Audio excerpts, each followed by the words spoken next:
আসসালামু আলাইকুম ওরহমতুল্লাহ। আশা করি আল্লাহ পাকের অশেষ মেহেরবানিতে সবাই ভালো আছে।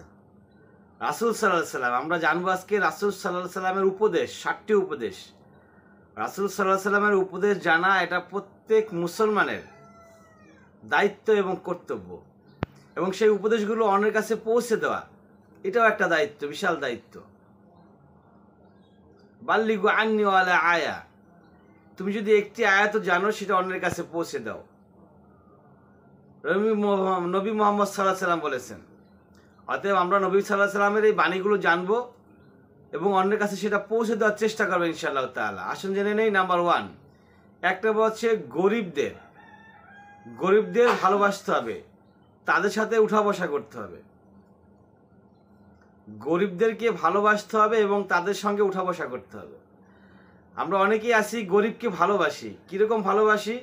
তাদেরকে রাস্তায় দেখলে 10 টাকা 20 টাকা 5 টাকা দান করি, ওই পর্যন্তই শেষ, ভালোবাসা ওখানেই সমাপ্ত। কোনো গরিব মেহমান, গরিব যদি বাসায় আসে তাহলে তাদেরকে খেতে দেই, ওই ঘরের দরজায় বসায় তাদেরকে খেতে দেওয়া হয়, ঘরের ভিতরে ঢুকতে দেওয়া হয় না।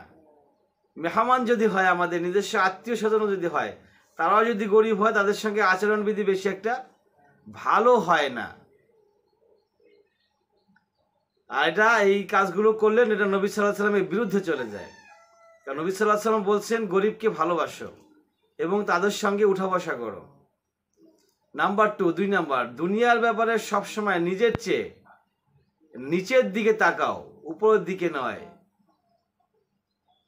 দুনিয়ার ব্যাপারে সবসময় আপনার চাইতে নিচে যে ব্যক্তি আছে তার দিকে তাকাইতে হবে, তার দিকে খেয়াল করতে হবে, সে কি অবস্থায় আছে, কোন হালতে আছে, কোনো সমস্যার ভিতরে আছে কিনা। এই জিনিসগুলো নিচের দিকে তাকাইতে হবে, উপরের দিকে নয়। অর্থাৎ আপনার থেকে যারা ধনী আছে, আর্থিকভাবে স্বাবলম্বী আছে, তাদের দিকে তাকাইয়ে আপনি নিজেকে কি করবেন না। অনেকে আছে ওদের দিকে তাকায়, ওর 5টা গাড়ি আছে, 2টা মিল ফ্যাক্টরি আছে, 1 লক্ষ টাকার বেতন পায়, আর দেখে জলে হিংসা করে, আর সেরকম হওয়ার ধান্দা করে। ওই রকম হওয়ার আপনি ধান্দা করতেই পারেন সৎভাবে, সঠিকভাবে, কিন্তু মনে মনে জ্বলা যাবে না, হিংসা করা যাবে না। ও এরকম হইলো, আমি কেন পারলাম না, আমাকে আল্লাহ কেন এরকম বানাইলো না, এই কথাগুলো বলা যাবে না। আপনি আপনার নিচের দিকে তাকান, আপনার চাইতে অধনস্থ কে আছে, আপনার চাইতে গরিব কে আছে, আপনার চাইতে অসহায় কে আছে, তার দিকে তাকান। তাকাইয়ে আপনি শুকরিয়া আদায় করুন যে মহান রব্বুল আলামিন আমাকে খুব ভালো রাখছেন, আলহামদুলিল্লাহ। নাম্বার 3, আত্মীয়তার সম্পর্ক বজায় রাখবা। আত্মীয়তার সম্পর্ক বজায় রাখো, যদিও তারা দূরে সরে যায়, দূরে সরে গেল, সেই আত্মীয়তার সম্পর্কটাকে বজায় রাখতে হবে। দূরে বলতে আমরা জানি বর্তমানে সামাজিক অবস্থার কারণে বা পারিবারিক বিভিন্ন কারণে দূরে থাকতে হয়। আত্মীয় স্বজন, একজন আত্মীয়, ভাই বোন, ফুপু খালা খালু, নানা নানি, দাদা দাদি, এরা দূরে থাকেন। এক একজন থেকে অনেকটা ডিস্টেন্স বজায় রাখেন। উপার্জনের জন্য, জীবন চালানোর জন্য, লেখাপড়ার জন্য, চাকরি বাকরি বিজনেসের জন্য আমাদেরকে এক জায়গা থেকে আরেক জায়গায় দূরে সরে থাকতে হয়। তাই বলে সম্পর্ক বিচ্ছিন্ন করা যাবে না, যোগাযোগ বিচ্ছিন্ন করা যাবে না। কার অর্ডার? নবী মুহাম্মদ মুস্তাফা সাল্লাল্লাহু আলাইহি সাল্লামের অর্ডার। নাম্বার 4, মানুষের কাছে হাত পেতে কিছু চেয়েও না। আমাদের সমাজে কিছু লোক আছে কাজ করে না, কাজ না করে হাত পাতে আরেকজনের কাছে, যে ভাই আমাকে এটা দেন, ভাই আমাকে ওটা দেন। এই কাজটা করতে নবী সাল্লাল্লাহু আলাইহি সাল্লাম নিষেধ করেছেন। 5, সবসময় সত্য কথা বলতে হবে, যদিও তা তিক্ত হয়। সত্য কথার বাইরে যাওয়া যাবে না। যতই কঠিন হোক, যতই বিরক্তকর হোক, যতই তিক্ত হোক, কথা সত্য বলতে হবে। ভুলেও মিথ্যা কথা আশ্রয় নেওয়া যাবে না।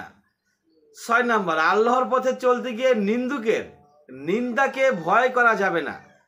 আল্লাহর পথে চলতে হলে অনেকেই অনেক ভয় দেখাবে। ইসলাম প্রতিষ্ঠা করার জন্য, ইসলামকে রাষ্ট্রীয়ভাবে স্বীকৃতি পাওয়ানোর জন্য আপনাকে অনেক কষ্ট মোজাহিদা করতে হতে পারে। সেজন্য জালিমকে ভয় পাওয়া যাবে না। যারা আপনার বিরুদ্ধে অ্যাকশনে যাবে তাদেরকে ভয় পাওয়া যাবে না, তাদেরকে ভয় পাওয়া যাবে না। ভয় শুধু একমাত্র আল্লাহকে পেতে হবে। আল্লাহ ছাড়া পৃথিবীর কোনো মানুষকে ভয় পাওয়া যাবে না।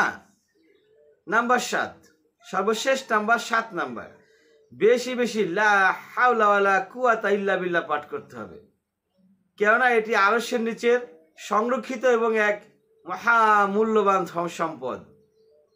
লা হাওলা ওয়ালা কুওয়াতা ইল্লা বিল্লাহ, এটা আমরা বেশি থেকে বেশি পরিমাণে পড়ার চেষ্টা করব। এই বিষয়ে নবী সাল্লাল্লাহু আলাইহি ওয়াসাল্লামের অনেকগুলো হাদিস আছে।